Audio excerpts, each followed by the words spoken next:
Poté pour vous-même, j'espère que vous allez bien. Moi, c'est Etoun Diabé.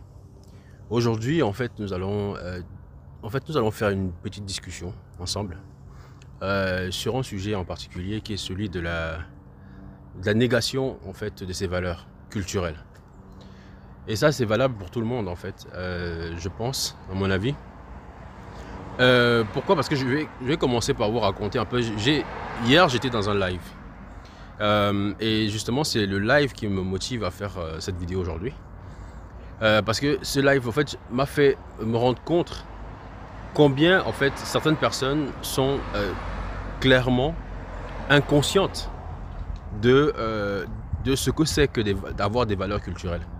Et maintenant, quand j'entends souvent, les gens en France dire qu'ils défendent leurs valeurs, honnêtement, moi, je le comprends totalement, Et je suis extrêmement frappé de voir que d'autres personnes n'ont absolument pas cette notion ou ne veulent pas l'avoir. Pour quelles raisons? Ça, c'est justement une question que je me pose. Et je me suis posé pendant ce live-là parce qu'en fait, j'ai été dans un live où je me suis retrouvé seul contre au moins 7 personnes qui étaient contre ma pensée. C'est-à-dire que j'étais le seul à défendre, l'idée qu'on ne peut se construire que sur une base culturelle. Quand je dis base culturelle, c'est que je suis très frappé de voir que dans ce live, il y avait des gens qui défendaient leur culture villageoise, si je peux dire ça comme ça. C'est-à-dire que pour eux, la culture de leur village, le respect des traditions de leur village était sacré. Mais par contre, pour la culture globale du pays, ils voulaient la démocratie. C'est-à-dire qu'on s'est retrouvé dans une situation où les gens étaient complètement contradictoires par rapport à ce qu'ils acceptent dans leur village, mais pour le pays. Et le pire, c'est que j'ai passé mon temps à expliquer à ces gens-là pourquoi ne pas prendre justement ce que vous faites dans le village pour l'implémenter dans tout le pays. Et il y avait justement une personne justement le modérateur, qui m'expliquait que non, ça ne peut pas marcher parce que quand tu es dans ton village, tu es dans ta famille, tu es avec tes gens comme il explique, tu es avec justement ta communauté. Mais quand tu vas justement en ville, tu es noyé dans la masse. Du coup, cette masse-là t'empêche de garder tes valeurs. Et je me suis posé la question, mais attendez, vous comprenez ça comment Parce que justement, j'essaie de lui dire que ce que tu es en train de décrire en ville, c'est une perte de valeur. Parce que si on retrouvait justement dans les villes africaines, parce que le problème avec les villes africaines, c'est que la plupart de ces villes fonctionnent avec des idéologies qui ne sont pas africaines. Et c'est la raison justement pour laquelle on voit beaucoup d'Européens qui ne veulent pas avoir beaucoup d'étrangers chez eux, parce qu'ils veulent pouvoir garder leur base culturelle dans tous les milieux où ils se trouvent. Ils ne veulent pas que leur culture se retrouve uniquement parquée dans leur petit village. Ils veulent que leur culture rayonne dans tout leur pays. Et le problème, c'est que j'ai essayé justement d'expliquer ça à ces gens qui étaient dans la discussion avec moi. Ils n'arrivaient pas à comprendre cela. Parce que pour eux, ils sont dans une... D'ailleurs, je me posais la question, ils prennent où ce type de réflexion parce que clairement, l'exemple justement qui consiste à vouloir dire que c'est plus facile d'avoir un fonctionnement culturel africain dans un milieu restreint. Donc, parce qu'ils appellent culture africaine, donc la communauté et consorts, c'est plus facile dans un milieu restreint que de le faire dans une grande ville où on a peut-être 2-3 millions de personnes. Et j'ai posé une question simple. Pourquoi ne pas appliquer exactement les mêmes principes qu'on applique dans un village, en ville? Et justement, il ne répondait pas directement à la question parce que justement, je suis sûr qu'il savait au fond de lui que ce que je disais était pertinent. Mais le problème, c'est que quand on est justement avec des personnes qui défendent plutôt une idéologie qui n'est pas la leur, parce qu'ici, ils défendaient l'idéologie de la démocratie, Parce que je me suis justement retrouvé confronté en fait, avec des Africains qui défendent mordicus en fait, que la démocratie, c'est le système que nous devons adopter en Afrique. Et moi, justement,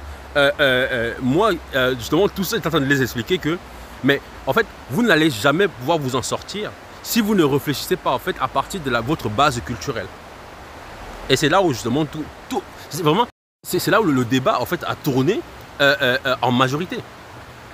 C'est là où le débat a tourné. Et justement, moi j'aimerais bien comprendre en fait, et ça je pense que moi j'ai jamais fait de live.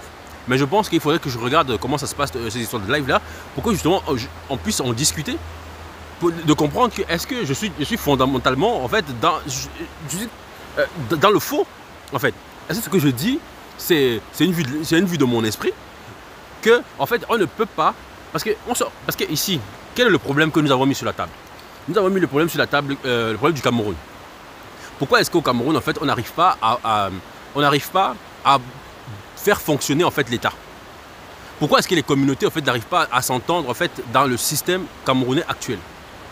Et justement, ils étaient en train de tous parler que non, parce que tel prend les terrains, d'autres prennent les ceci, parce qu'en en fait il y en a qui envahissent d'autres, il y en a qui vendent trop les terrains, il y en a qui ne pensent pas en fait à leur progéniture, il y en a et moi je me suis posé la question, je me suis dit, mais ça sont des discussions en fait de conséquences. Quelle est la cause? Quelle est la cause en fait qui amène en fait à toutes ces problématiques là? Et pour moi, je suis arrivé à la conclusion que la cause de tout ça, en fait, c'était le système même à la base. Donc, il fallait une refondation en fait du système pour pouvoir justement créer, pour pouvoir justement inclure tout le monde en fait dans la réflexion de la construction en fait de nos pays. Et pour cela, nos ancêtres avaient déjà trouvé la solution. Tout comme les ancêtres en fait de chaque communauté sur cette terre. Quand tu arrives en fait, tu arrives en Chine, tu arrives en Europe, tu arrives peu importe en fait le continent, en Inde et qu'on sort, en fait tu te rends compte qu'il y a des gens qui ont réfléchi en fait sur la meilleure façon en fait de gérer le pays. Et ce n'est pas forcément justement la démocratie en fait que la majorité des pays en fait utilisent. Surtout que ceux même qui utilisent justement cette démocratie là en fait, ben, n'en sont même pas satisfaits. Ils n'en sont pas satisfaits. Et moi, je suis extrêmement surpris. Enfin, bon, surpris, non, pas vraiment. Mais j'étais quand même en fait déçu de voir que jusqu'à aujourd'hui, en fait, les Africains qui se disent instruits, qui ont fait l'école et qu'on sort, n'arrivent pas en fait à se poser une question simple que ça fait plus de 60 ans pour la plupart des pays, 65 ans pour la plupart des pays, qu'ils sont soi-disant libres, qui utilisent un système de démocratie et ils sont sur des coups d'État sur coups d'État. Pourquoi ils ne se posent pas la question que est-ce que ce n'est pas le système le problème? Est-ce que ce n'est pas le système? Et c'est là où justement tu as des personnes dans le groupe qui par facilité, en fait, essaient de vous faire comprendre que non, mais en fait, c'est juste que les gens n'appliquent pas la démocratie. Mais est-ce que même en Europe où on applique la démocratie, en fait, ça marche? C'est la question que moi j'ai envie de comprendre. Est-ce que ça marche? Je n'arrive pas à comprendre, en fait. Et quand ils m'ont demandé de donner des exemples, comme je ne voulais pas prendre... Parce que je savais que si je prenais un exemple africain pour dire que, bon, en Afrique, nos ancêtres faisaient comme ça, ils allaient tous sursauter. Parce que, malheureusement, chez nous, c'est comme si, dès que tu parles Afrique, à un Africain, en fait, les fils se touchent. Il est choqué, en fait. Parce que pour lui, dans sa tête, en fait, on n'a pas d'histoire. Du coup, j'ai pris l'exemple de la Suisse. Me dire que, attendez, la Suisse, en fait, qui a copié, en fait, son système, copié ou pas copié, mais son système, en fait, est basé, sur un système fédéral. Sur un système fédéral, c'est-à-dire qu'une fédération, en fait, de plusieurs pays, de plusieurs cantons. Et si on parle même sur le cas, par exemple, du Cameroun, par exemple, on se rend bien compte que à l'intérieur même, en fait, du Cameroun, il y a plusieurs pays. C'est-à-dire que le Cameroun, en fait, est un grand ensemble justement, qui porte à son sein, en fait, plusieurs royaumes. Et ces royaumes-là, en fait, c'est quoi? C'était des pays. Donc, pourquoi ne pas tenir justement compte de ça, de cette réalité-là, pour adapter en fait, pour créer justement un gouvernement en fait qui tienne compte de façon concrète et pas cosmétique en fait comme certains font, où ils imposent en fait un système politique central ou centralisé en fait à un endroit où tout en fait tout doit arriver là-bas pour tout faire en fait, pour faire tout et n'importe quoi, parce que même pour parfois dans certains pays, même pour signer un document, tu es obligé d'aller à la capitale ou je ne sais pas quoi. Et pourquoi ne pas justement adapter ces systèmes-là, de ces systèmes fédéraux qui permet justement à ce que chaque pays, dans le pays, pour qu'on se comprenne bien, hein, j'utilise esprave justement une tautologie, pour qu'on se comprenne bien dans ce sens-là, où on applique ce type, où chaque pays en fait pourra avoir une certaine en fait autonomie, signer en fait les documents de base, signer en fait la plupart, même avoir une police en fait. Et on pourrait déléguer en fait justement dans la capitale certaines voilà, comme on va dire quoi, l'armée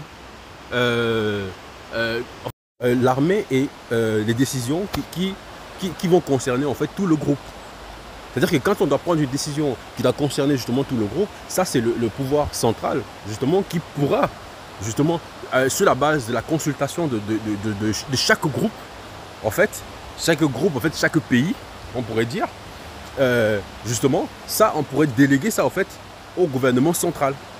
Et c'est comme ça qu'en fait justement ça fonctionnait chez nous. Pourquoi? Parce que ici, avec les gens avec qui je discutais, ils ne me laissaient même pas le temps de développer quoi que ce soit. Et ils essayaient de me faire passer justement pour quelqu'un qui n'arrivait pas à expliquer en fait le meilleur système qui pour moi irait pour l'Afrique. Irait pour l'Afrique et pour le Cameroun en particulier, parce que c'était le cas du Cameroun qu'on était en train de discuter. Et justement, je voulais, et ici justement j'ai l'occasion de le dire, ici l'idée c'est quoi? L'idée c'est justement, je pense que la plupart des panafricains, des Kimites en fait qui m'écoutent, ils connaissent déjà ce système. C'est-à-dire que peut-être ils le connaissent même mieux que moi. Donc en fait, je suis en train de dire que ici, chez nous, le pouvoir partait toujours du bas. C'est-à-dire que ça commençait par des consultations villageoises, comme on dit malheureusement. Et ça montait au fur et à mesure, jusqu'à arriver en fait chez le roi en fait. Ici, ça peut être le gouvernement central, tout simplement. Et c'est un système qui peut être appliqué, et parce qu'il est toujours appliqué dans nos villages. C'est pour ça que je disais justement à cette équipe qu'ils sont dans une dissonance cognitive, parce qu'ils appliquent en fait, ces gens, pour la plupart, en fait, appliquent ces systèmes dans leur village. Ils appliquent ça très bien dans leur village, mais bizarrement, en fait, pour l'État, ils disent que ça ne peut pas marcher. Est-ce que vous comprenez ça, vous? Dites-moi, j'essaie de comprendre en fait le raisonnement en fait de nos frères et sœurs démocrates. Le raisonnement de nos frères et sœurs démocrates, parce que je me pose la question, comment tu veux la démocratie pour la majorité des gens, mais par contre dans ton esprit en fait, tu as une réflexion, en fait ton esprit a une réflexion en fait traditionnelle, de chefferie. C'est-à-dire que ton essence même en fait est construit comme dans une chefferie. Mais par contre en fait ton intellect veut la démocratie ou fonctionne comme la démocratie. Mais en même temps, tu dis que tu ne veux pas en fait qu'on enlève les villages, qu'on enlève le fonctionnement en fait des chefferies. Mais tu veux la démocratie. Mais finalement en fait, est-ce que c'est pas ça qu'on appelle une dissonance cognitive? Ce n'est pas parce qu'à un moment donné, parce qu'il y aura toujours un conflit entre les deux. C'est ce que j'ai essayé d'expliquer en fait pendant presque une heure à cette équipe, que vous ne pouvez pas fonctionner en fait dans des démocraties et avoir à l'intérieur des royaumes. Ça ne peut pas marcher. Ça ne peut pas marcher. Donc il faut créer, c'est-à-dire qu'il faut créer un système, justement comme je le dis, je le répète depuis tout à l'heure, qui part depuis la base de ce que vous êtes et l'adapter en fait au fur et à mesure que vous montez vous montez en fait au centre, ou bien dans comment dire, dans le gouvernement central en fait. Dans le gouvernement central. Et dire gouvernement, il n'y a pas que les gouvernements dans les démocraties.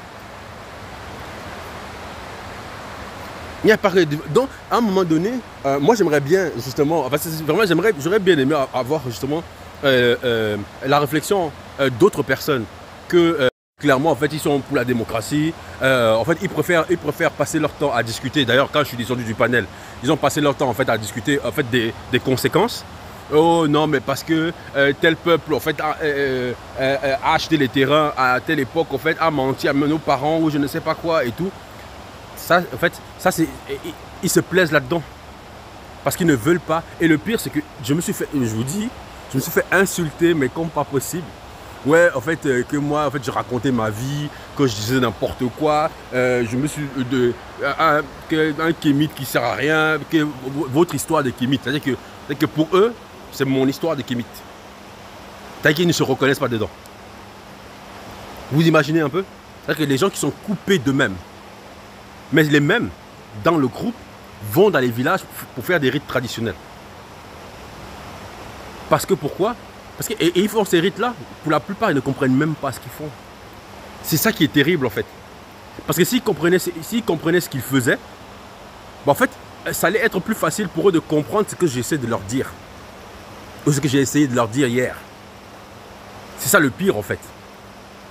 Parce que j'étais en train de les expliquer, en fait, clairement, que ce que vous faites au village, là, c'est possible de le faire, en fait, en ville. C'est possible de le faire en ville. En tout cas, dans ce que vous appelez la ville. Parce qu'en réalité, quand on voit comment, en fait, nos villes, en fait, fonctionnent, franchement, c'est une pâle copie, en fait, des villes occidentales. Une pâle copie.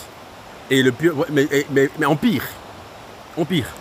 Donc, moi, j'aimerais bien comprendre, en fait, et honnêtement, je comprends les Français, les Allemands, les Italiens, qui refusent qu'on change leur culture, qui refusent d'avoir trop de personnes chez eux, hein, pour changer en fait le paysage culturel en fait de leur pays. Moi je les comprends, parce que en fait c'est des gens qui ont eu l'habitude de faire ça en fait dans les pays des autres, qui ont eu l'habitude de faire ça aux autres, donc ils connaissent les conséquences. Mais nous en fait c'est parce que nous ne connaissons absolument pas les conséquences. Nous n'avons aucune conscience des conséquences de ce type de fonctionnement. Se couper complètement en fait de sa culture, vouloir absolument calquer la culture des autres en fait sur vous. Vous n'allez pas vous en sortir. Vous n'allez jamais vous en sortir. Et ça je l'ai dit. Et je ne suis pas le premier à le dire. Tous nos dévanciers en fait le disent. Mais en fait nous refusons de comprendre. Nous refusons foncièrement de comprendre. C'est-à-dire que nous sommes têtus. Et non seulement nous sommes têtus, mais en plus, c'est-à-dire que nous sommes dans des... Bon, je ne vais pas dire le terme, parce que ça ne sert même à rien, en fait. Alors, je pense que c'est important d'être pédagogue. On va plutôt être pédagogue et se dire que ils vont faire un processus en fait, de compréhension au fur et à mesure, parce que quand ils iront échec sur échec sur échec, mais moi, je suis désolé, ces échecs-là, si ça ne causait pas, en fait, des morts, hein, ça ne poserait des problèmes à personne. Mais le souci, c'est que là, il y en a un qui m'a pris l'exemple en fait, en me disant oui, mais en fait, ça a bien marché au Sénégal. Je lui ai dit qu'au Sénégal, vous allez voir, j'ai eu des commentaires, oh là là, c'était grave. Quand j'ai dit ça, vous allez voir. Parce que je suis désolé, vous dites que ça marche au Sénégal, donc pour vous, en fait, ça ne vous dérange pas quand il y a une personne qui perd la vie? Non, ça ne vous dérange pas? Parce que tout le monde aujourd'hui, on prend un exemple sur le Sénégal, comme si en fait le Sénégal, il y avait eu les élections tranquillement, personne n'est parti en prison, personne n'a perdu la vie, tout s'est bien passé. C'est une démocratie magnifique. Hein? Moi j'aimerais bien comprendre. C'est qu'il faut comme si, c'est-à-dire que pour eux, c'est comme si en fait dans leur esprit, et ça c'est clairement l'éducation, c'est l'école. Parce que quand on contrôle votre mental, votre esprit en fait, on arrive à faire de vous des personnes hybrides, des centres de missiles fixes. C'est-à-dire que vous dormez ici aujourd'hui, quand ça vous arrange, demain vous dormez là-bas, mais sauf que finalement vous êtes nulle part. Finalement, vous êtes nulle part. Partout où vous arrivez, en fait, partout où vous arrivez, vous êtes des étrangers. Vous êtes même vous êtes même des étrangers chez vous. Vous êtes des... C'est une dinguerie, en fait. Oh là là, mais c'est un truc de fou. Parce que plus je me rends compte que, en fait, ce que je dis est tellement réel. Mais en même temps grave. Grave. De me dire que mes frères n'arrivent pas à comprendre, mes soeurs n'arrivent pas à comprendre que ce type de fonctionnement que nous avons, où nous sommes hybrides, nous ne savons pas qui nous sommes, nous ne savons pas où nous allons, nous ne savons pas en fait, qu'est-ce qu'on était. C'est terrible, c'est terrible. Il n'y a aucun peuple en fait, aucun peuple qui arrive à s'en sortir de cette façon. Et comme je disais tout à l'heure, en fait, c'est-à-dire que moi je refuse, je le dis, je refuse de me dire que il faut qu'il y ait des morts pour que on change un président au pouvoir. Je ne trouve pas ça normal. Si vous trouvez ça normal, moi je ne trouve pas ça normal. Parce que les gens qui prennent le Sénégal comme un exemple, moi je suis désolé, à partir du moment où les gens ont perdu leur vie, je ne vois pas, pour moi ce n'est pas une démocratie qui marche. Ce n'est pas une démocratie qui marche. Et votre histoire de démocratie, ce n'est pas bon. Ce n'est pas pour ne pas faire trop long, parce que ma vidéo, je vais ça va déjà faire trop long. Moi, je vais vous dire, ce qui me choque le plus, c'est que les Africains, en fait, on les a tellement, en fait, lavé l'esprit qu'ils sont convaincus. C'est-à-dire qu'ils n'arrivent même plus à se poser la question que le plus important pour moi, mon intérêt là-dedans, en fait, c'est lequel. Ils ne se posent même plus cette question. Pour eux, c'est démocratie, démocratie, parce qu'en fait, il faut être comme l'occidental. Il faut être comme l'occidental. C'est ça, c'est la chose qui intéresse les Africains. Parce qu'il faut être comme les autres. Quand tu arrives à faire comme les autres et tout, tu es vu comme un bon modèle. On parle de toi à la télé. Les chaînes occidentales, en fait, parlent de toi, parlent de ton pays. Tu es fier, tu marches, tu as la tête haute, tu es content. Hein? On a parlé de toi. Les grands de ce monde ont parlé de toi. Parce que toi, petit Africain, tu as fait les choses comme le maître. Et si vous êtes sérieux, en fait. Est-ce que vous êtes sérieux? C'est-à-dire qu'ils n'arrivent plus à se poser la question que est-ce que le plus important pour nous, ce n'est pas que celui qui est au pouvoir, qui a la tête, travaille bien pour l'intérêt en fait du groupe, de tout le monde. Même s'il fait 1000 ans là-bas. Le plus important, c'est qu'il travaille pour son peuple. Je vous donne l'exemple de Vladimir Poutine. Je vous donne l'exemple du président Xi Jinping. Je vous donne l'exemple. C'est-à-dire qu'il y a tellement d'exemples comme ça où dans beaucoup de pays, et des grands pays, pas de pays, des grands pays où c'est la même personne qui a la tête depuis des années et le pays fonctionne. Ils viennent même en fait construire des choses chez vous. Pourquoi bizarrement vous ne voulez pas copier des modèles comme ça en fait? Ah oui, parce que ça voudrait dire que ça voudrait dire qu'il faudra interroger tout ce qu'on a appris pendant des années. Tout ce qu'on nous a fait avaler pendant des années. Hein? Il faudra tout remettre ça en question. C'est-à-dire que c'est comme si, en fait, pour les Africains, la démocratie est devenue une nouvelle religion. Et c'est pour ça qu'on arrive facilement à les déstabiliser. Parce que des gens qui ne veulent pas se poser des questions sur eux-mêmes et qui laissent toujours les autres réfléchir à leur place. Qui pensent toujours que la vérité vient des autres. Mais comment vous voulez construire en fait quelque chose? Vous ne pouvez rien construire de bon.